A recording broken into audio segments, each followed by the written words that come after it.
Hello guys, আবার একটা নতুন ভিডিও নিয়ে তোমাদের সামনে হাজির হলাম।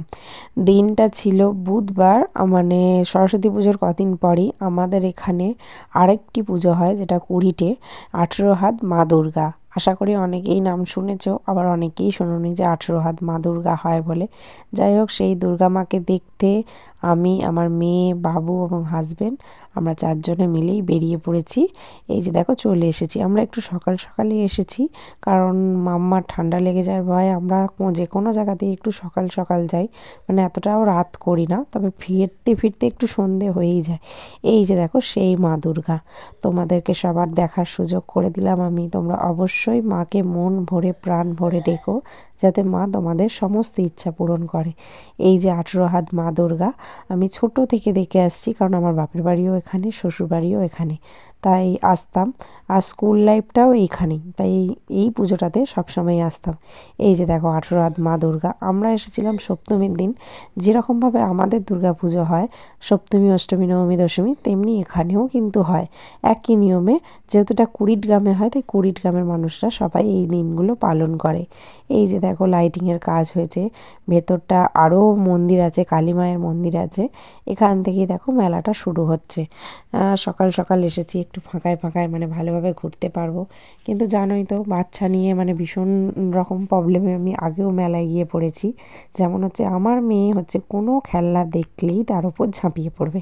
সেটা আমার মেয়ে নয়, আমার মনে হয় অধিকাংশ লোকের বাচ্চারাই এখন এরকম, যে কোনো খেলনা দেখলেই সেই খেলনাগুলো চাই। তবে এই মেলার একটা প্রধান বৈশিষ্ট্য কি জানো তো বন্ধুরা, এখানে কাঁচের জিনিস সবাই কিনে নিয়ে যায়, সেটা প্লেট থেকে শুরু হোক, চায়ের কাপ থেকে শুরু হোক, সবাই সমস্ত কিছুটাই নিয়ে যায়। এই যে দেখো আমার মেয়ে অলরেডি বায়না করা শুরু করে দিয়েছে এই খেলনাগুলো দেখে, যে ওর এটাই চাই, ওটাই চাই, ওটা, মানে এরকম আমরা তো রীতিমতন ওকে নিয়ে পাগল হয়ে যাই। কিন্তু তাও তো মেলায় যেতেই হবে, বলো বন্ধুরা, মেলা না গেলে হয়? সারা বছরে একবার করে আসি, না গেলে কি ভালো লাগে? যাই হোক, গিয়েই ফার্স্টে ঘুগনি খেলাম একটু। আমি যদিও সচরাচর মেলায় গিয়ে খুব একটা ঘুগনি খাই না, কিন্তু হাজব্যান্ডের খুব প্রিয়, তাই ওর কারণেই আরও বিশেষ করে খেলাম। এই যে দেখো মেলায় আরও নানা রকম অ্যাক্টিভিটির জিনিস যেগুলো চালু হয়েছে, আমার মেয়ে তো রীতিমতন ওগুলোতে দেখে চাপবে পায় না। যাই হোক, আমি তাড়াতাড়ি করে ঘুগনিটা ফিনিশ করে ওকে নিয়ে চলে গেলাম এইসব, মানে যেগুলো অ্যাক্টিভিটি, গাড়ি, আরও সব যা থাকে, জাম্পিং, সব কিছুগুলোতে ওকে সাফার করাবো বলে। এই যে দেখো ও চাপছে, আমি দাঁড়িয়ে আছি। ওর বাপি যেহেতু, মানে ওর পাপা, মানে ঘুগনির ওখানে পেমেন্ট করেছে, উনি আর টাকা রিটার্ন দিতে পারছেন না আমাদের, তাই ওর পাপা ওখানে দাঁড়িয়ে আছে। আমি মেয়েকে নিয়ে যত রকম খেলনায় ও চাপতে বায়না করছে, আমরা আমাদের সাধ্য মতন ওকে সেগুলোতে চাপানোর চেষ্টা করছি। এই যে দেখো অলরেডি সন্ধে হয়ে আসছে চাপাতে চাপাতে। যাই হোক, এই যে এই জাম্পিংটায় আমার মাম্মা প্রতিবারই ওঠে, কিন্তু উঠেও কিছু করতে পারে না। তারপর যাই হোক, এই জাম্পটাতে নিজে একা ছিল বলে খুব একটা লাফিয়েও মজা পেল না, কিন্তু তবুও চেষ্টা করছিল যে নিজে থেকে ও কিছুটা মজা করবে। যাই হোক, সেইভাবে ও যতটা পেরেছে ততটা নিজের মতন করেও মজা করেছে। তারপর দেখো ওখান থেকে জাম খেতে খেতে ওর আর ভালো লাগছিল না, বলে নেমে পড়বো। তারপর নেমে পড়লো। আর এই মেলায় গত 2 বছর ধরে আমাদের ফেভারিট পটাটো স্প্রিং রোল আমরা দুজনে খাবোই, মানে অলরেডি হাজব্যান্ড খাওয়া শুরু করে দিয়েছে, তারপর আমি খেয়েছি।